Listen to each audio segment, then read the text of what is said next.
Hello everyone, আমি অনুময় easy math চ্যানেলে তোমাদের স্বাগত। আজকে বেশি নয়, খুব কম অঙ্ক করাবো। যে অঙ্কগুলো করাবো, এই অঙ্কগুলো যদি তোমরা প্র্যাকটিস করো ভালো করে, তোমাদের মধ্যে কনসেপ্ট তৈরি হবে।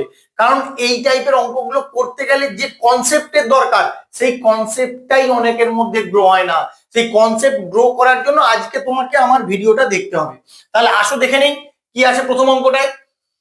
420 টাকা ক, খ, গ এর মধ্যে এমন ভাবে ভাগ করে দাও যাতে কয়ের অর্থ ক্ষয়ের দ্বিগুণ এবং ক্ষয়ের অর্থ গয়ের সমান হয়।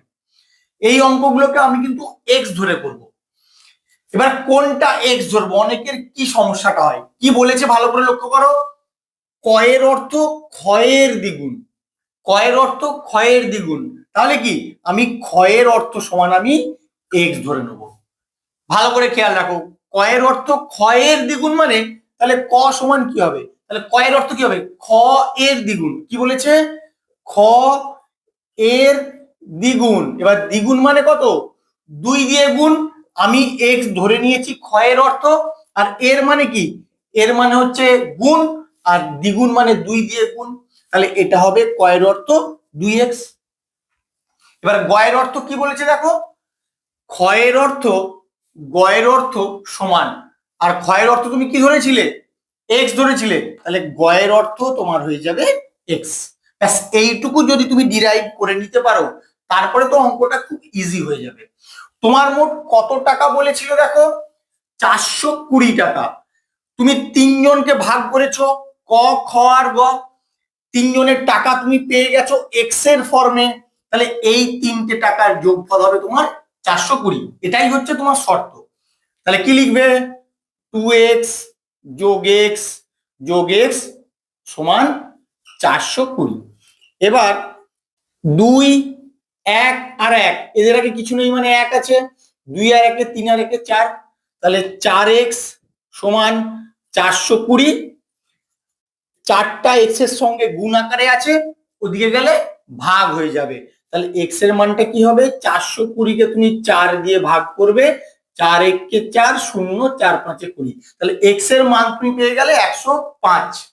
এবার 105 যখন পেয়ে গেলে, তাহলে কে কত টাকা পাচ্ছে, ক ক্ষয়ের দ্বিগুণ। তাহলে কি পাবে, ক পাবে হচ্ছে 2 গুণ 105 সমান 210 টাকা। আর খ পাচ্ছে এক্স টাকা, খ পাবে 105 টাকা, আর গ পাচ্ছে এক্স টাকা, আর গ পাবে 105 টাকা। এইভাবে কিন্তু যদি তোমরা বুঝে বুঝে একবার দেখে নাও ভিডিওটা, আর কোনোদিনও ভুলবে না। শুধু এই কনসেপ্টটুকু তোমাদের মধ্যে গ্রো করে নাও। অঙ্কটা কি বলেছে দেখে নাও, প্রতি মাসে 8,000 টাকা করে খরচ করায় মিতালি দিদির 6 মাসে কিছু টাকা ঋণ হয়ে গেল। পরবর্তী 4 মাস ধরে প্রতি মাসে 5,000 টাকা করে খরচ করায় সেই ধার শোধ হলো। তার মাসিক আয় কত? কি করে করবে তোমরা? এই টাইপের অঙ্ক দেখলে কিন্তু অনেক চিন্তায় পড়ে যাও, কি করে করবে। তোমাকে কনসেপ্টটা তৈরি করতে হবে। কিরকম কনসেপ্ট, তুমি দেখো 6 মাস এবং 4 মাস, এই 6 আর 4 মোট 10 মাস ধরে যে টাকাটা খরচ করেছে, সেই টাকাটার সঙ্গে 10 মাসের যে ইনকামটা অর্থাৎ যে আয়টা, সেটা কিন্তু সমান। না হলে কিন্তু কখনোই তোমার ঋণটা শোধ হয়ে যেত না। তাহলে একবার করে দিলেই বুঝতে পারবে। আসো করে নেই। 8,000 টাকা খরচ করেছে কত মাসে, 6 মাসে। তাহলে তুমি লিখবে 6 মাসের মোট খরচ, 6 গুণ 8,000, তার মানে 6 48,000 টাকা। তারপরে পরবর্তী 4 মাসে খরচ করেছে 5,000 টাকা প্রত্যেক মাসে। তাহলে 4 মাসে মোট খরচ 4 গুণ 5,000 মানে কত, 20,000 টাকা। তাহলে মোট খরচ কত টাকা, 10 মাস মোট, 10 মাসে খরচ হয়েছে 10 মাস, 10 মাসে মোট খরচ 4 আর 2 6, আর এখানে 8 আর 3টে 0, 68,000 টাকা খরচ হয়েছে 10 মাসে। এবার তোমাকে কি বের করতে বলেছে, তার মাসিক আয় কত। তাহলে আমি কি বলেছিলাম, তার এই যে খরচটা 10 মাসের খরচটা অবশ্যই 10 মাসের আয়ের সঙ্গে সমান হয়ে গেছে, না হলে কখনোই তার ঋণটা শোধ হতো না। এই জায়গাটাই তোমাদের মধ্যে গ্রো করতে হবে যে তার 10 মাসে মোট যে ব্যয়টা হয়েছিল সেটা কিন্তু 10 মাসের আয়ের সঙ্গে সমান, নাহলে কখনোই ঋণটা শোধ হতো না। তাহলে কি হবে, 10 মাসের তুমি কি পেয়ে গেছো, এটা ব্যয় হলো আর এটা আয়ও কিন্তু একই রকম। তুমি প্রথম 6 মাসে বেশি করে ব্যয় করেছিলে, তাতে ঋণ করেছিলে, শেষ 4 মাসে সেই ঋণটা শোধ করার জন্য কম করে ব্যয় করেছিলে, তাহলে মোট যে ব্যয়টা সেটা কিন্তু 10 মাসের আয়ের সঙ্গে অবশ্যই সমান।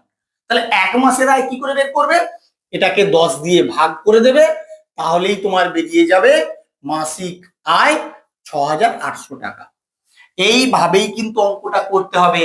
কনসেপ্টটা ভালো করে গ্রো না করলে কিন্তু এই টাইপের অঙ্কগুলো তোমাদের মাথায় আসবে না।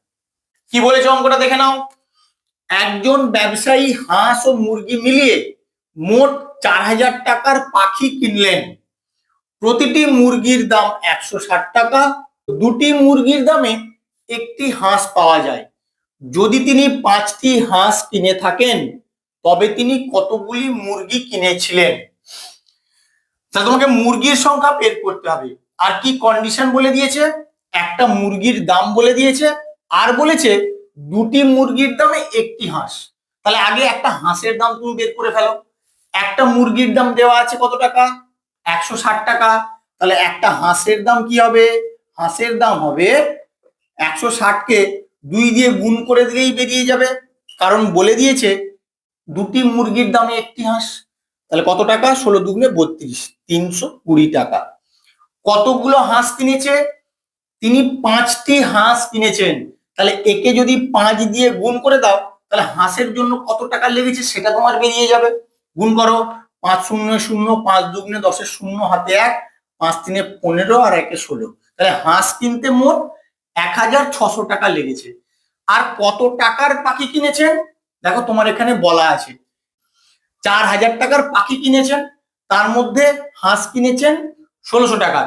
তাহলে মুরগি কিনেছেন কত টাকার, 4,000 থেকে তুমি 1600 বিয়োগ করে দেবে, তাহলেই বেরিয়ে যাবে কত টাকার মুরগি কিনেছেন।